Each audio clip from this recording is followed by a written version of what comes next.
Started. All right, so welcome everyone. Turn that music down a little bit. We are going to start off gentle active today, and then we're going to switch to restorative at the end.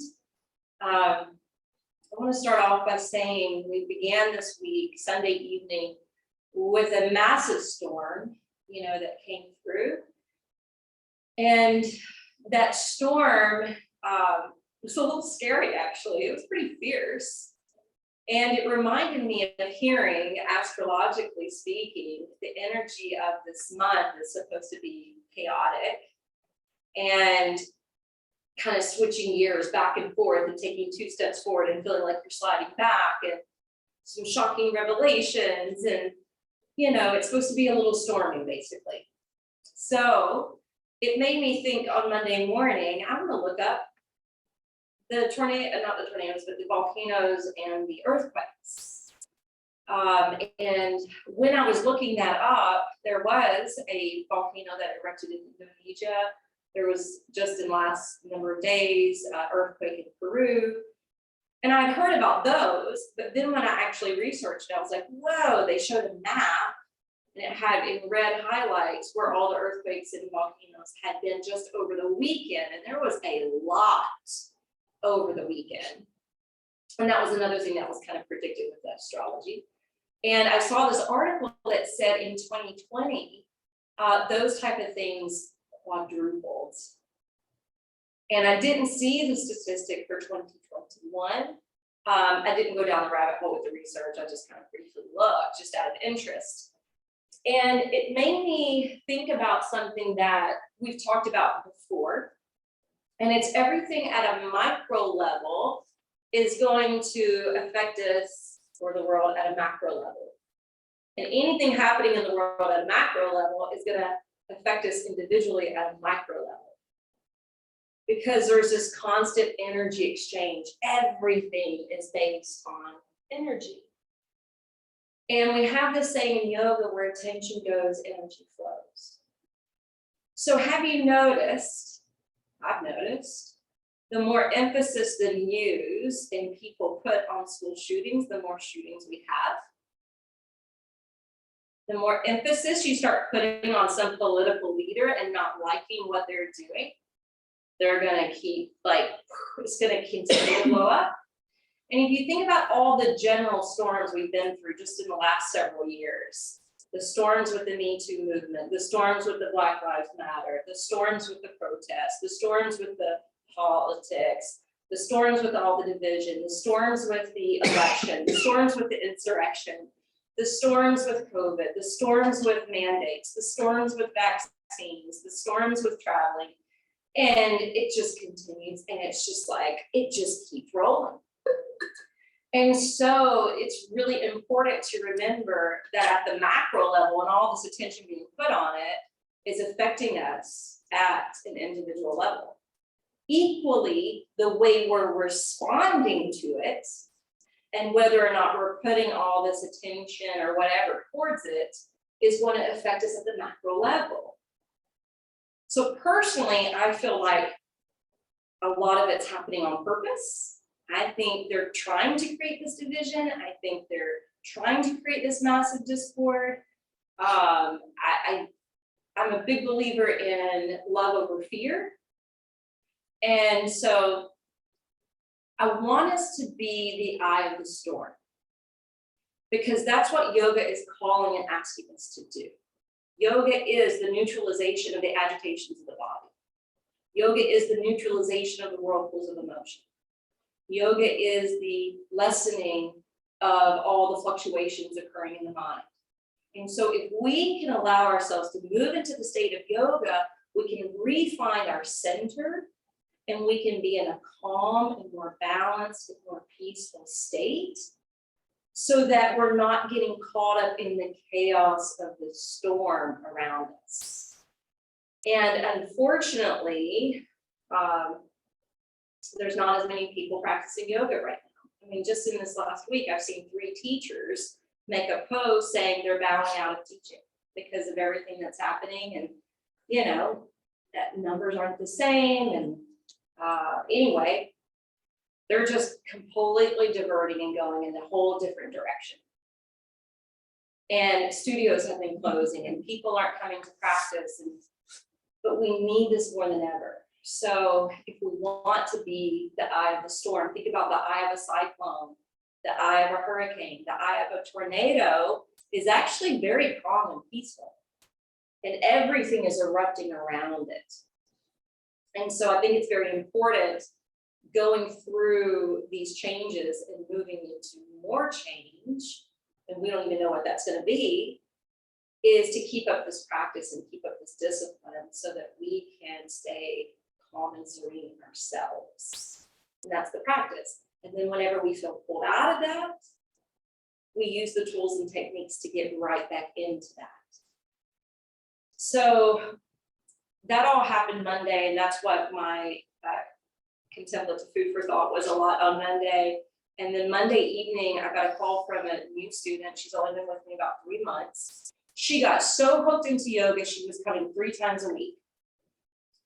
She got so hooked into it, she was trying to bring her husband into it. She was trying to invite her friends into it. And then all of a sudden, the last 2 weeks, she hasn't shown up. For good reason, though. She's a realtor, she's busy, she's selling houses, and there's a lot that goes in with that. But she called me up Monday night in a panicked state. She had stayed late at work. Like I said, I haven't seen her in a couple of weeks. And she called me up and she was like, I'm having a panic attack. I'm feeling all this anxiety. I feel like I'm having a heart attack. Called the ambulance. The ambulance came, checked her, she's fine. She calmed herself down. I was like, get home to your husband. Like, stop working, take some deep breaths. I was just giving her a little advice.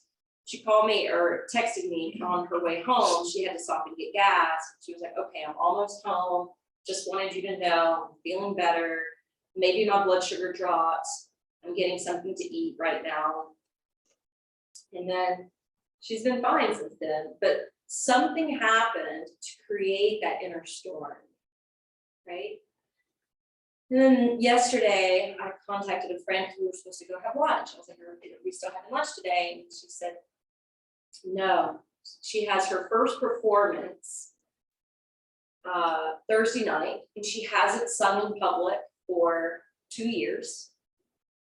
And she was starting to get a panic attack, another panic attack. Somebody else feeling a storm internally because they are nervous and they're fearful and they're worried that maybe their voice isn't strong enough or isn't where it was 2 years ago because they haven't been able to sing out in public. So I'm seeing these storms around me, and we had that big storm starting off the week. And so our theme is to find our calm center and to be the eye of the storm. Okay, so how are we going to start our practice today? I know. We're going to come onto the bellies. Separate the feet. Right arm in front of your left. You're going to slide your arms through. Bow your head. Close the eyes.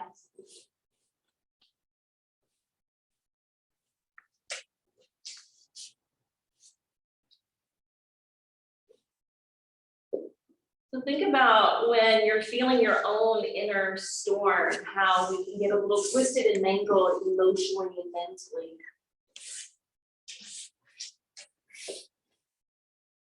So even though the arms are kind of twisted up here, can you close your eyes? Can you soften your brow? Can you relax the skin around your eyes? And even as sensation erupts in the shoulders or the arms, can you maintain neutrality in the rest of the body? Can you relax your back? Can you soften the buttocks?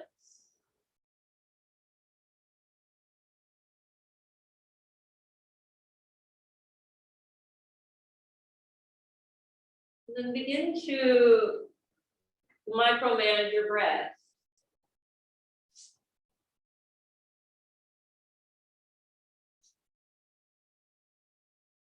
deepening the breath.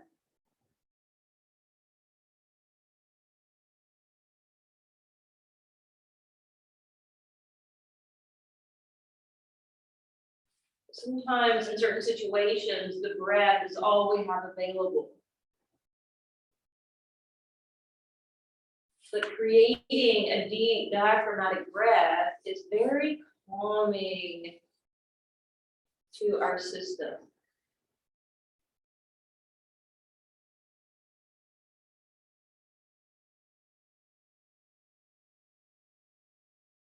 Some of you know Kathy Jasek. She used to work our karma desk. She and I became really close and had just started kind of going out as friends right before she moved, right before I moved.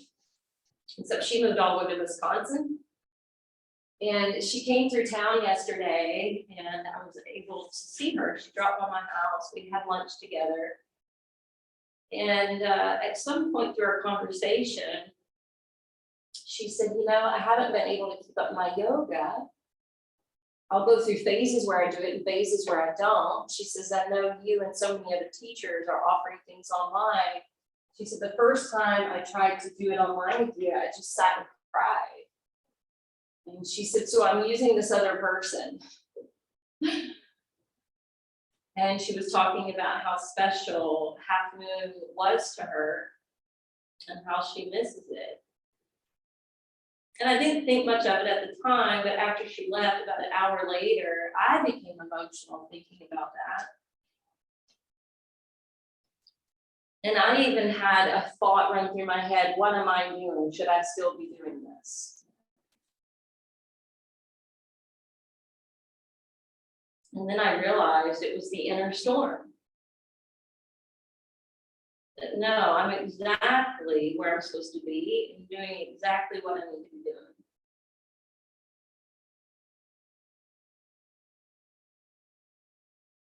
On your next inhalation, gently pick the head up, slide your left arm off to the side, come down to your left ear, slide your right hand beside the chest, and then you're gonna flip to your left side and bend both knees and stack the knees on top.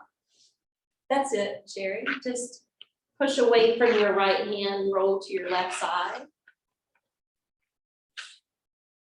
That's it. And then you can determine whether or not you want to open the clam or the hip by lifting the right knee. And so that's not as gentle. So notice where you can maintain that calm sense of serenity.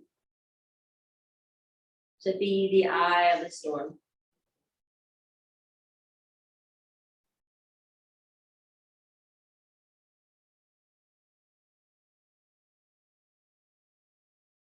And gently restack the knees if they were apart, and then roll back to your belly. Slide your arms back in. Reach the arms, crossing them the opposite way than you did before. And bow your head. If the legs and feet are too close, sometimes the low back can start to fold and contract.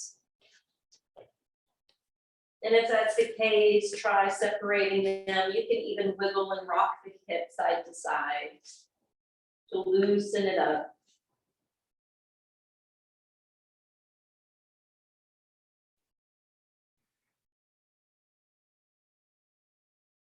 Close the eyes, return to your breath.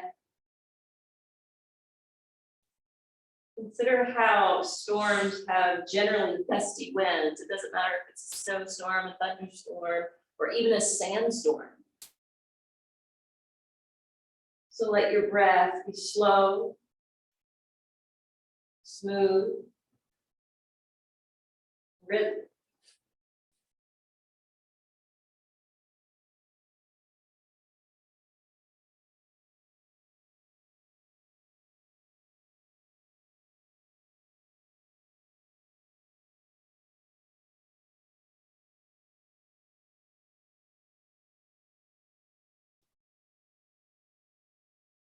Breathe down into the belly.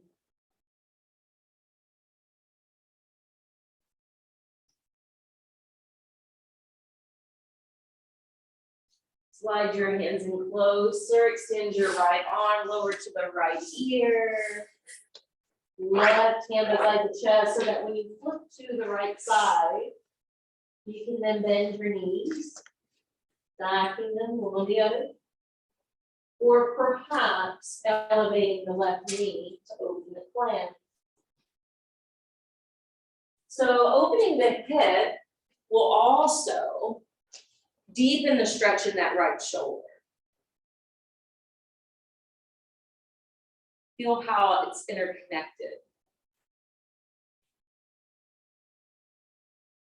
And remember, you are in control of how much or little you provide yourself.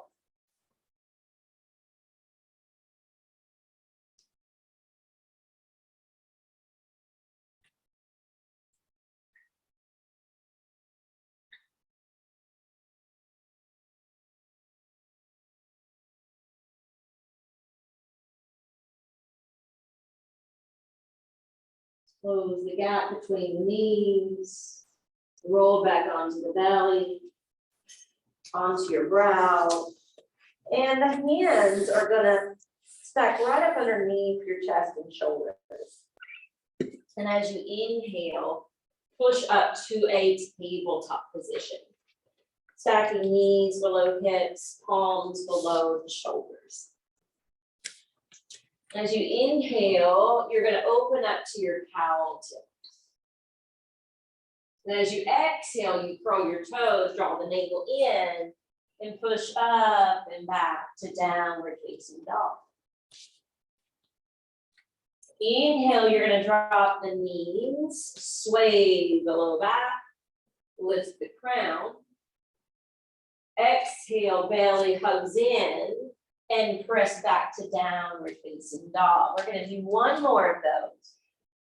Inhale to knees, rolling open to cow. Exhale, ribs draw in, hips soar up and away. Good, now take a couple more deep breaths. Use the strength of your arms to hold yourself up. Let go in your neck. And affirm internally, at the center of life's storms, I choose to remain calm and serene. So I feel that storm brewing in the arms. You may too. So let's walk the feet forward towards the top of the mat. Releasing into your dangling or your Uttanasana.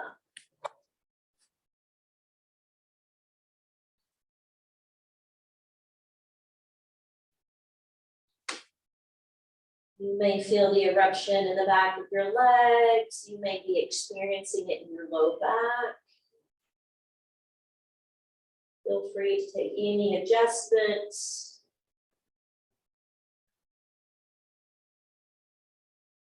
And affirming internally to yourself, nothing and no one on this earth can hold me down or back, because at the center of life's storms, I choose to remain calm and serene. All right, you're going to bend your knees pretty deep here. And we're slowly going to come up, and I want you to find your straps. Unroll it, fold it in half. And we're going to do a dynamic back bend in a minute. We'll do a side stretch first. So you're holding it about shoulder distance apart. Round your feet and lift the arms up. Now bury the feet down more. Notice how that locks in the legs. Exhale, curve to the right. Feel free to swing the hips out a little wider if that feels good to you. Inhale back up. Exhale to the other.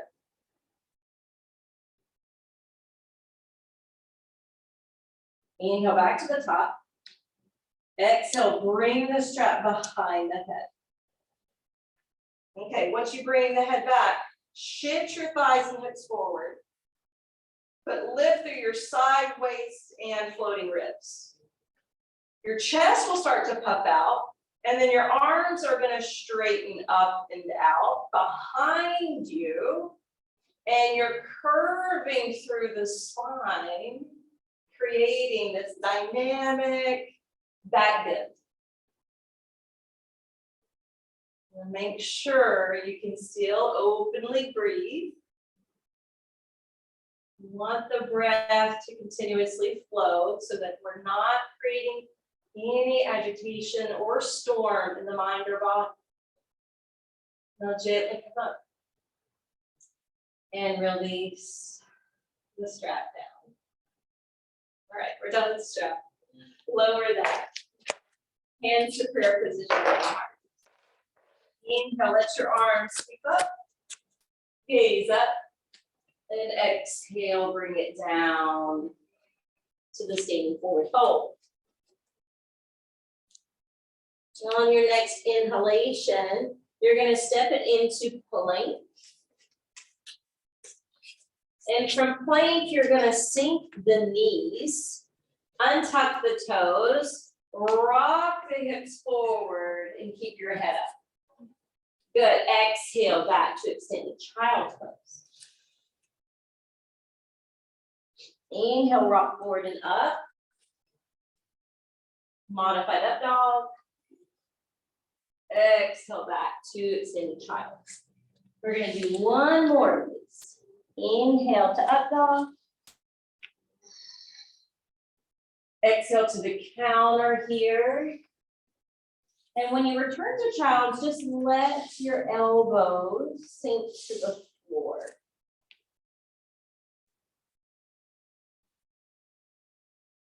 Rest on the brow, because this is a calming position. I was talking to my friend Allison this morning, and she's been really sick. She took herself to a clinic this morning. She said, well, they told me I have bronchitis. And she was really disappointed because she had to cancel all her appointments today. And I said, really, you should cancel your appointments to feel better. And I was telling her a few years ago, I made the mistake of just thinking, oh, I'm doing all this yoga, yoga's healing. And it was in January, which was a really busy time of year for yoga at that time. And I just kept going and going and going. And it got to the point where my bronchitis got so bad that I couldn't breathe when I was coughing, and I would end up in the middle of the night in this pose on the bathroom floor. So I was sharing that with her. I was like, don't let it get any worse. But this is a nice calming position. It's a very soothing position. And something that you can take at home if you're finding you or someone you're living with is, living in that storm of whatever that may be. Inhale, rock up to hand. Exhale, downward facing dog. All right, we're going to close out this version of our sun out today by walking the feet forward towards the top of the mat. We're going to bend the knees deep like we did earlier. Gently build up, but keep the knees bent. Because once we bend the knees, we're going to hook the right leg over the left. Squeeze those inner thighs together and bring hands to prayer position. Now, let your elbows lift and your wrists kind of press. Both knees are bent. You're going to start feeling that standing leg in a moment. This is kind of a half Garuda eagle.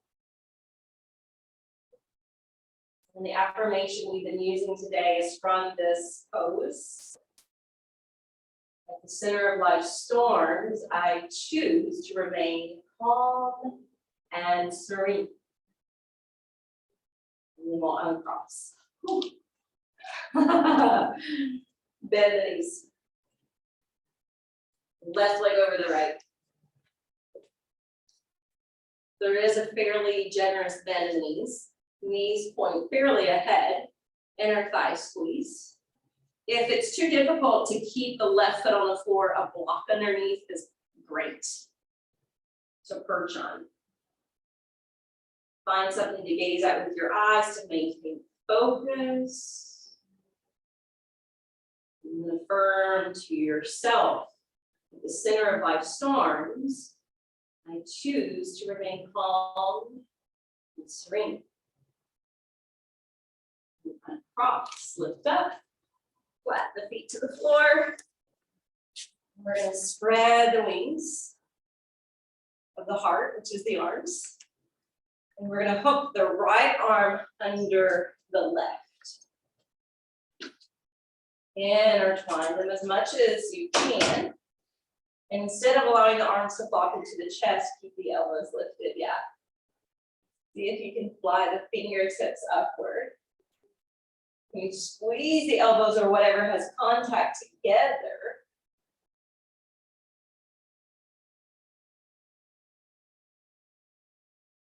And release.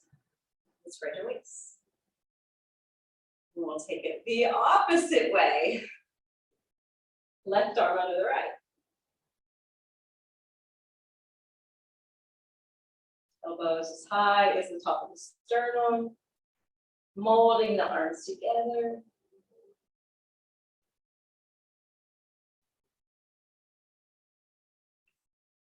So, all right, come back to the floor for a moment. Before we move into the magic fork, and I don't know if we'll get through the whole magic fork, by the way, but we'll do a little bit of it. Oh, that's another thing that happened. One of the teachers that I'm friends with at another studio posted last night. She was doing laundry in the house and she reached down to pick up the laundry basket and her back went out. And she was putting out a desperate cry, like, what do I do? And I sent her my video, Magic 4. That's what you need to do. So we're gonna take, before we do that, we're gonna take, I'm not gonna mirror you guys at home. Put your right, palms are open, right hand over your left, and then you're gonna hook your thumbs together. This is actually sign language for, I think, butterfly, but it's a mudra in yoga. So bring your hands up to your heart. And this is Garuda Mudra. So the eagle pose that we were just doing, this represents the eagle hand gesture. Now, the hands are over the heart. The element of the heart chakra is air. And this mudra is said to help to calm and balance the air elements. And again, think of when it's stormy, how gusty the winds are. Right? And it's calm and peaceful outside. You don't have all this gusty, crazy winds. So we're going to sit here and just be with our breath.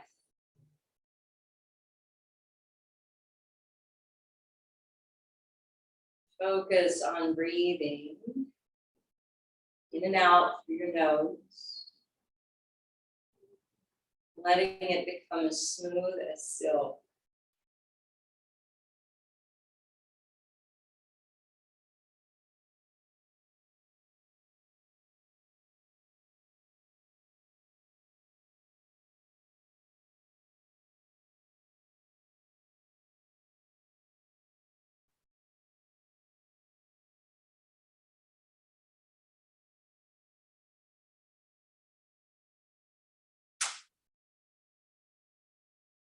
Three more breaths.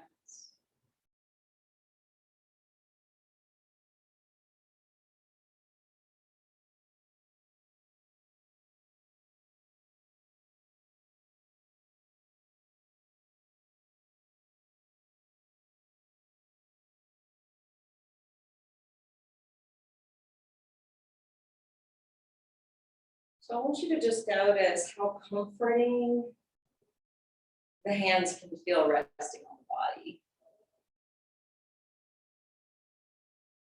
And this might be a calming technique that you can use later as well. When storms of life come into your life. All right, we're going to use Stonehenge at the studio. And those of you at home, you can share. I still have those chairs, by the way. And so one day I'm going to surprise you, and I'm going to haul them over here.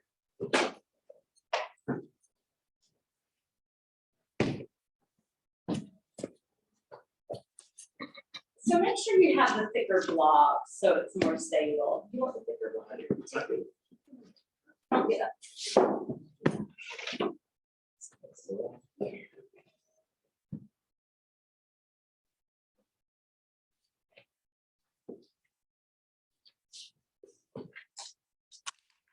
We're going to start off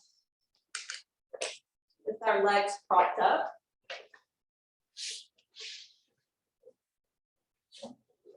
And your arms are going to be in an A-frame position.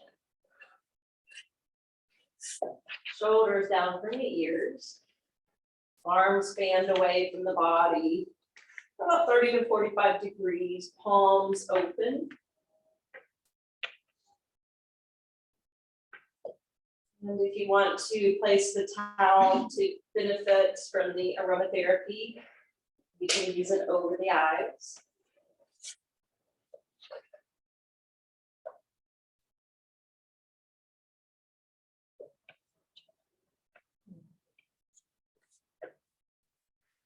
So this particular sequence, the restorative variation of the Magic Four, is a recipe of poses that I like to share with people who are down on their back. If they've been lifting things heavy, or if they've strained their back from putting up Christmas lights, moving things around their house or attic, or simple things like that teacher yesterday who was just picking up a laundry basket. It can bring relief. This is something that I do when I feel like my back's hurting. When I took the kids down to Universal Studios this summer, standing in those long lines, being on all that cement, I would go back to the hotel room at night and immediately drop into this position.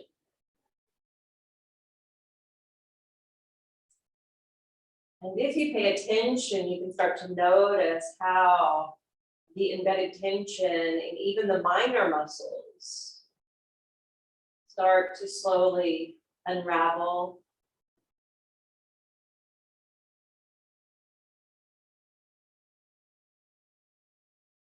All you have to do is rest here and breathe.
So we were working the shoulders a lot. We were doing some back bends earlier. But just let your spine become more imprinted on your mat. Shoulders release down to the floor. Let your fingers naturally start to curl in.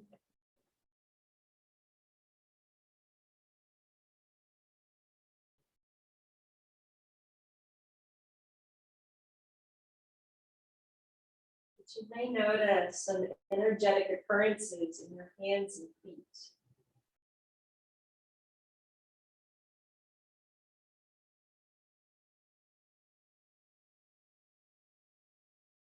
So we're going to continue on. Let's slide the left foot towards us, and you can stop anywhere along the way. You can even have the arch of the foot resting at the edge of the prop.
Take your left half back on top of the prop.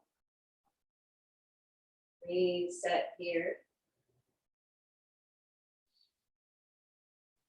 And slide your right heel back. And you can stop again anywhere along the way, unless you want the arch of the foot to rest just in front of the bolster. Try not to allow the knee to flop open.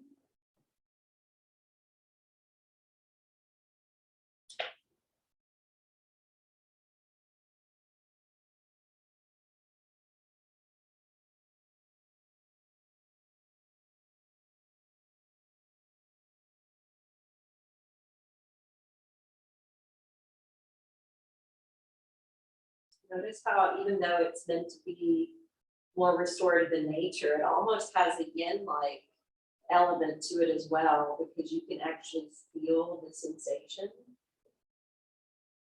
If you don't feel anything at first, you probably will the longer you hold it.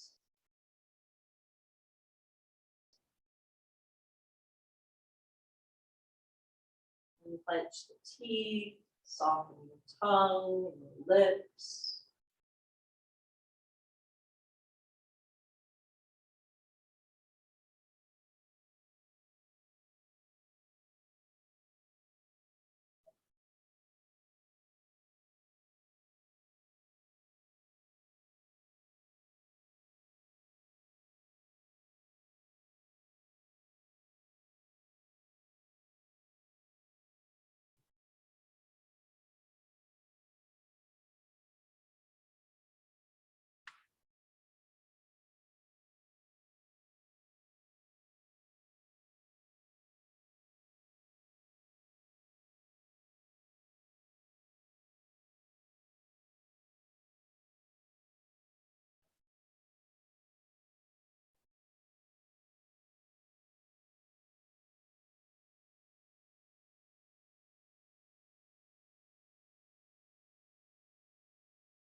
Let's release the right calf all the way back on top. Be here a moment.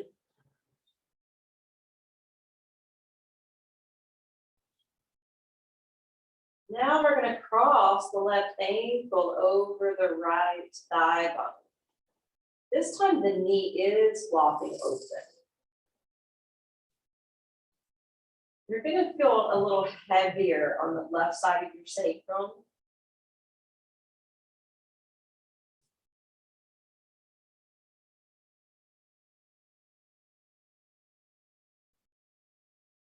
I have to stay a little bit more mindful about not allowing the bolster or blocks to lean one way or the other.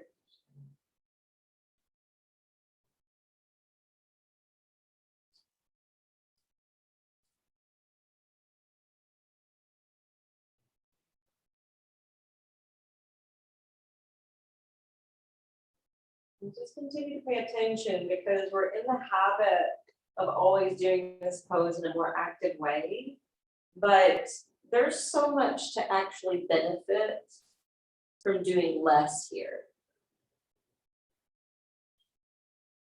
So on those days where we're doing this pose actively, know that you always have permission to do less.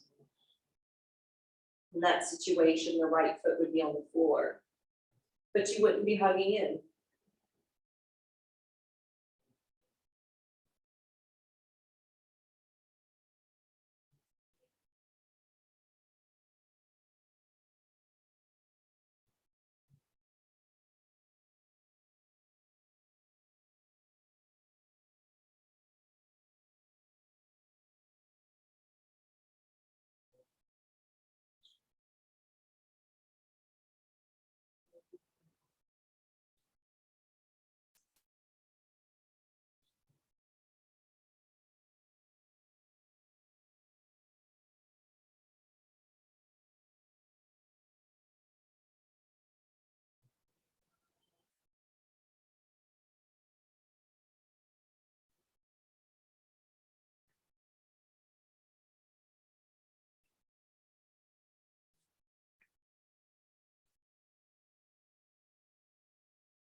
Take the left calf over the bolster, and then swap sides. Right ankle crosses over left thigh.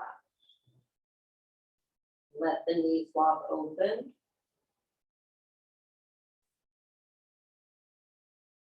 And just so you know, if you are ever really strained or hurting in your back and you want to try this sequence, there may just be one or two of these poses that's working and one or two poses that you may need to leave out.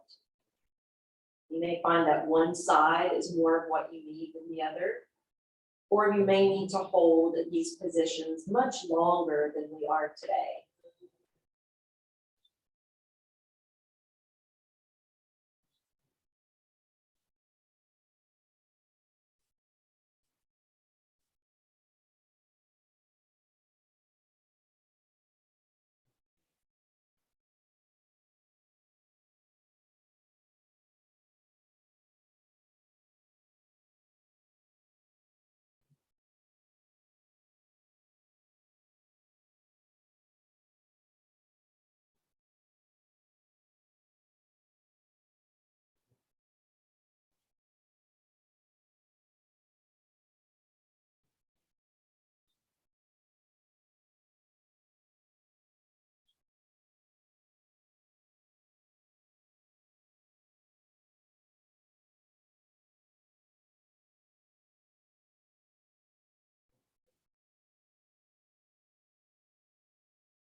Let's reset.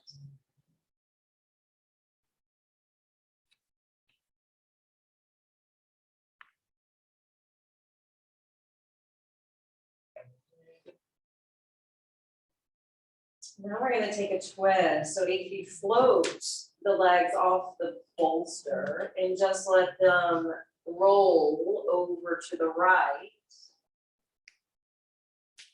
You're also going to slowly turn your head to the right.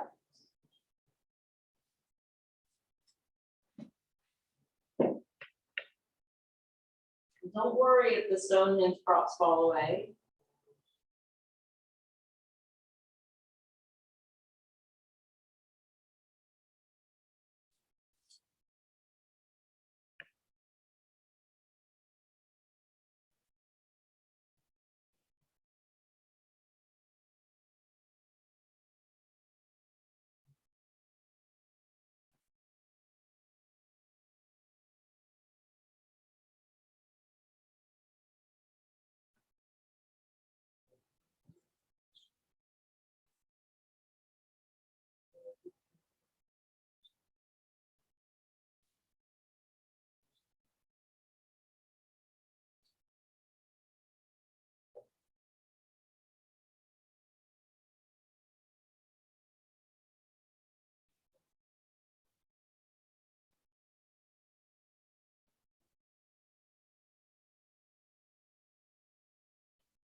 Let your head rotate back to center.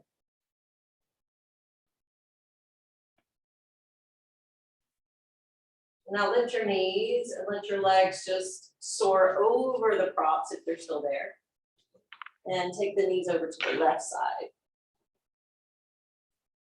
And then you can go ahead and also turn your head left.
Instead of turning the head to center, we're just going to roll to the left side body.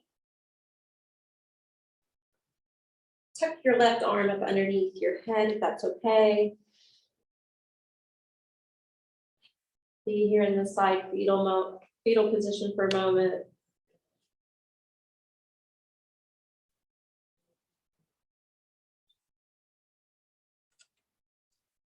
And then slowly lift your way up to sit. Take that one. You guys at home can sit in the chair.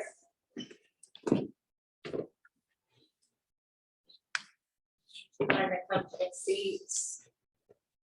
Right hand over left. Thumbs together. Garuda Mudra.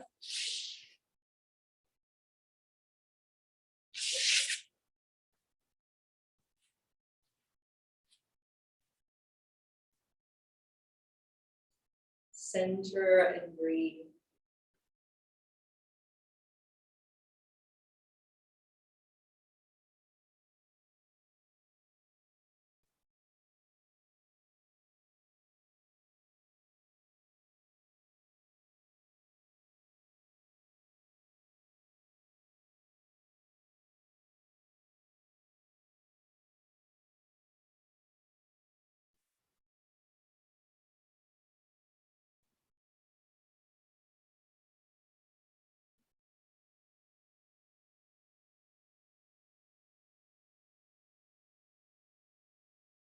Center of life storms.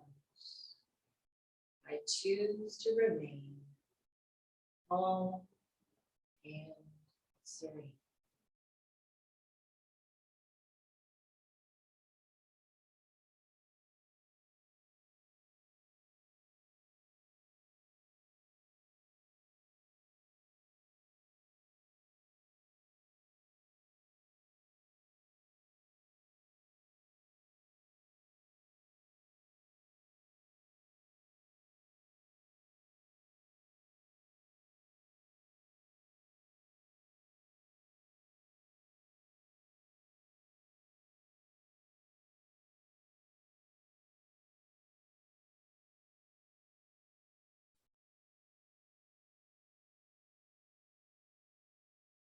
Inviting palms to now join together. Prayer position at your heart. We'll seal this practice with this gesture. The light within me honors and bows to the beautiful light in each of you.